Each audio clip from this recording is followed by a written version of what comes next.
ቲኔጀሮች በውስጥ መስመር መጥተው ሲጽፉልኝ ስለተፈጠረው ነገር በህይወታቸው እዚህ ላሉ ወላጆች አንድም ማስተማሪያ ይሆናል ብዬ ስለማስብ ነው።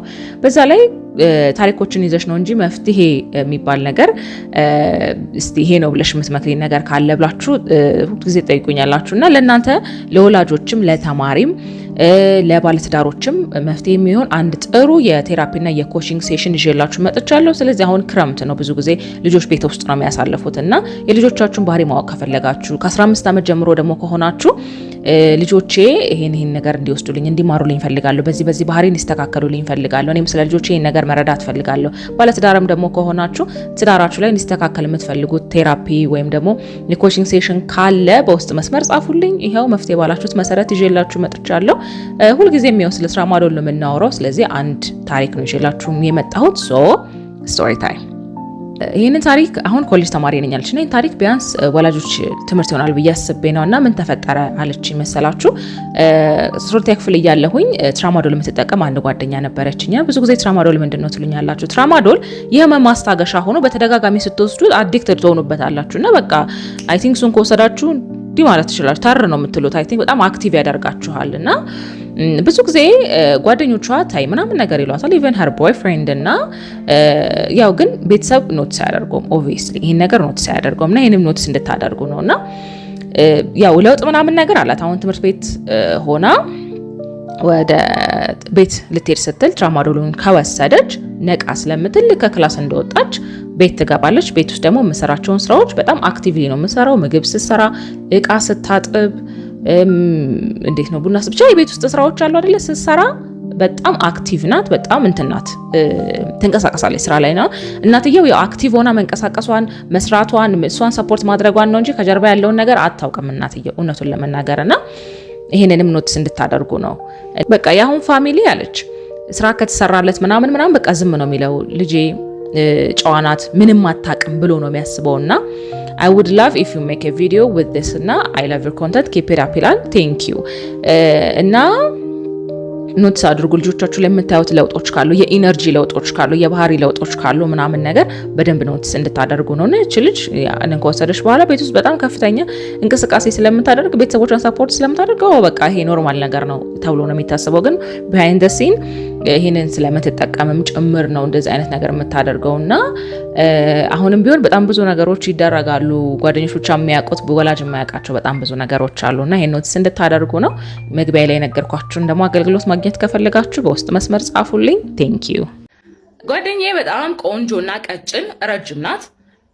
የሆነ ፕሮግራም ስለነበራት የስፖንጅ ሼፐር ለብሳ ነበር እና እኔ የተነሳችው ፎቶ ሶሻል ሚዲያ ላይ ትለቀዋለች። ከሀገር ውጭ የሚኖር አንድ ሰው ሼፕሽ ያምራል ብሎ ኮሜንት ሰጣት። ከዛ በዛው ተዋውቀው ወሬ ይጀምራሉ። እንደ ቀልድ አመሰግናለሁ ብላ የጀመረችው ወሬ ከአመት በላይ ሆኗቸው የሚገርሙ ፍቅረኛሞች አድርጓቸዋል። ግን እሱ የሚያውቀው በስፖንጅ ሼፐሩ አቋሟ ነው።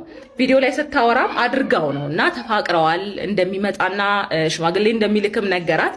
ደንግጣ ጂም ልትጀምር ነው እና እሱ የሚያውቀውን አቋም ማምጣት ትችላለች ወይ? ልጅቷ ቆንጆ ናት፣ በዛ ላይ የተማረች ናት እና ስለ ሼፓ ብቻ ስለዋሸችው ሊጠላት ይችላል ብላችሁ ታስባላችሁ ወይ? ወደ ኮመንቱ። ስላዳመጣችሁን ያመሰግናለሁ። ባይ። እያያችሁ ነው አይደል? በደንብ እሺ። ለካ እንደዚህም አለ። እኔ መሻቃለሁ ብላችሁ ነው እንግዲህ። ወንድም የሌለው ሰው ምንም ነገር አያውቅምና በኢንስታግራም ነው ይሄንን ታሪክ የላከችልኝ። እስኪ ምን ቢደርስባት ነው እንደዚህ ያለችው ካላችሁ እንደው ግብግብ ቀቅንድ ካረጋችሁ ይሄንን ታሪክ ለምን አሰሙ? ስቶሪ ታይም። ሰላም። ይሄንን ታሪክ ማንም ሰው አያውቅም፣ ግን ለሴት እህቶቼ የሚጠቅም ነገር ሊሆን ይችላል። የወንድሜ ጓደኛ ነውና ብዙ ጊዜ ደስ የማይል አስተያየት ያይ ነበርና የሚያይ በሰዓቱ በቃ ብዙም ልጅ ስለነበርኩኝ ምንም አይመስለኝም ነበርና ደግሞ ከሁሉም የሚበሳው የሱ ታናሽት የኔ ቤስት ፍሬንድ ናት። ቤስት ፍሬንድ ለቤስት ፍሬንድ ነው ግንኙነታችሁ ማለት ነው። እሺ እሱም የወንድሜ ቤስት ፍሬንድ ነው። እሺ እና አንድ ቀን ቤታቸው ጓደኛዬን ፍለጋ ሲሄድ ማንንም አልነበረምና ከዛ ይዞ ይገባና ሊደፍረኝ ረጅም ሰዓት ታገለኝና በጣም ነበር እየታገለኝ የነበረው። ከዛ እንደምንም ብያመለጥኩኝ፣ ግን ልጅ ስለነበርኩኝ ላይክ ሁኔታውን በደንብ አላስተዋልኩትም ነበረ። ግን እያደግኩኝ ሲሄድ እየገባኝ መጣ ምን ሊያደርግ እንደፈለገ ማለት ነውና ያው የ5 ዓመት ልዩነት አለን፣ በ5 ዓመት ይበልጠኛል ያለችኝ እና አሁንም ቢሆን ይሄንን እኔን ለመድፈር ከማሰብ ወደ ኋላ እያለ አይደለምና እባካችሁን የወንድማችሁን ጓደኛ አትመኑ ተብላችኋል። እናንተ ወንድም ተብዬዎችም እንደዚህ ነገር ሴንስ ማለት እንዴት ነው?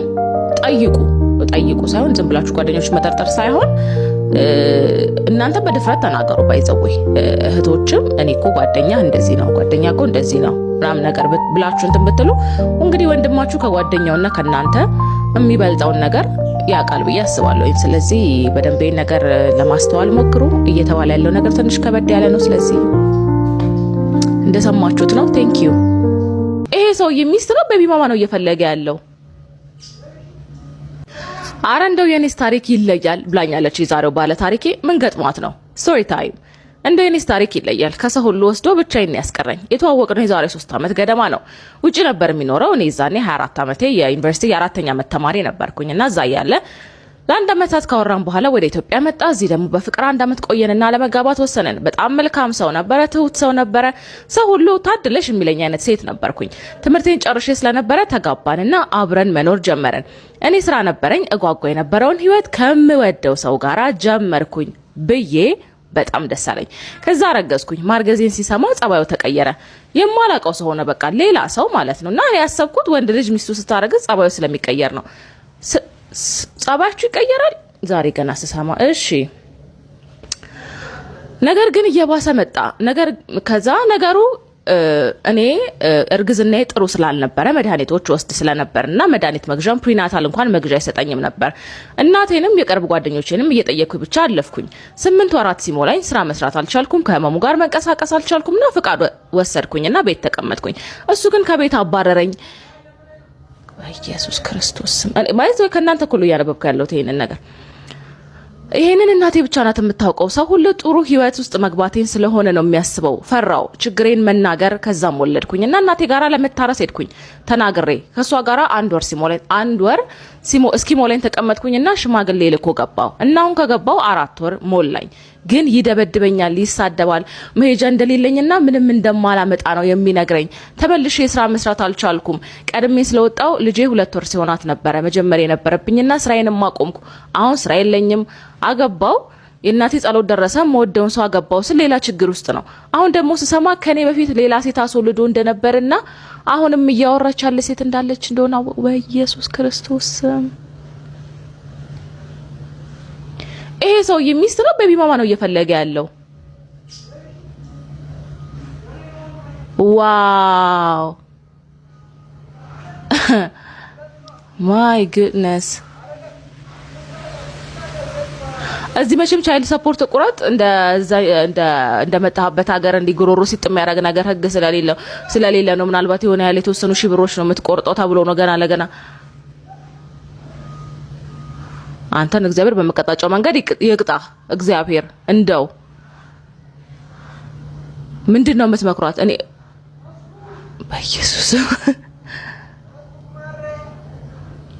እኔ አሁን ምንድነው ተመልሳ እናቷ ቤት ትግባ ነው የምትሉት? ትውጣ ነው የምትሉት? ትፍታው ነው የምትሉት? ያው በህገ መንገድ ስለተጋቡ ማለት ነው። ምንድነው ውሳኔያችሁ? ሀሳባችሁ ምንድነው? እኔ ይሄንን ትታው እንኳን ብትሄድ ምንም እንትን አይደለም። ይሄ ለሷም ባል መሆን የማይችል ሰው ለልጅም አባት ይሆናል ብዬ አላስብም። ፐርሰናሊ እንግዲህ አላውቅም። መጀመሪያ ላገባው ሚስት ነው መጀመሪያ ታማኝም ምንም ሆነ ያለበት መጀመሪያ የአባትነትን ኮንሰፕት ከማሰብ በፊት ማለት ነው።